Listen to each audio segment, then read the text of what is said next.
Hello guys, inshuti bakunzi ba Kotinja TV show. Nanone muri kumwe nanjye Kotinja.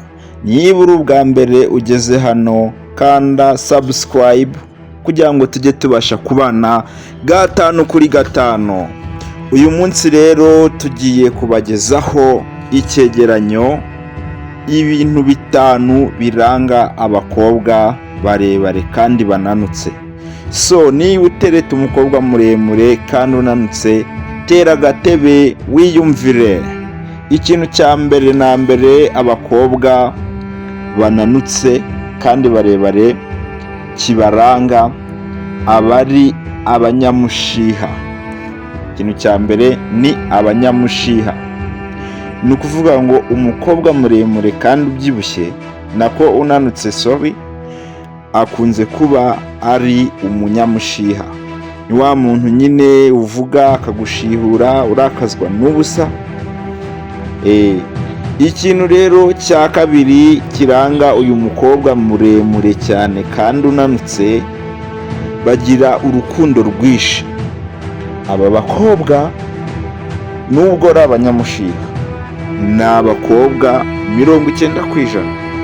Bagira urukundo rwinshi cyane ku buryo iyo mwajyanye mu rukundo baragukunda cyane, batanga feelings nyinshi cyane ku buryo kumwikuramo bikugora cyane. Ikindi kintu cya gatatu, aba bakobwa 90%, ubushakashatsi bugaragaza ko bano bakobwa barebare kandi bananutse 90% aba ari ba Mukagatare. Ngayo nguko.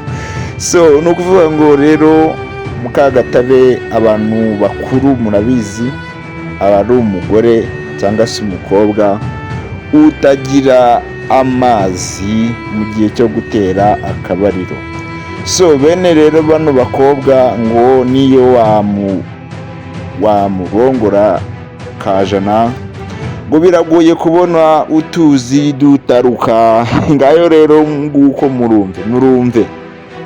Ikindi kintu cya kane kiranga aba bakobwa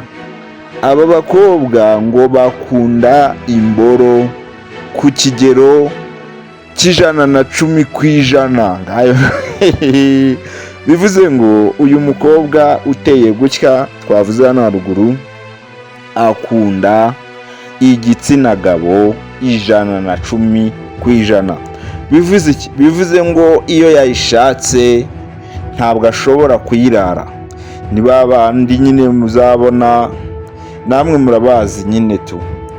So ikindi rero, iyo bari kumurongora uyu mukobwa, iyo bari kumurongora ngo bakunda nyine abantu babarongora binjizamo imbere cyane, kuko ntabwo bakunda nyine kunyazwa, kuko ntabyo baba bashoboye my friend. So aba bakobwa nyine ngo mu gitanda bakunda gucumitwa cyane kuruta nyine ibyo bindi byo kunyaza, kuko nta tuzi baba bifitiye. Mwibuke ni 90%, ntabwo ari bose. Ikintu cya nyuma, aba bakobwa ngo barya cyane.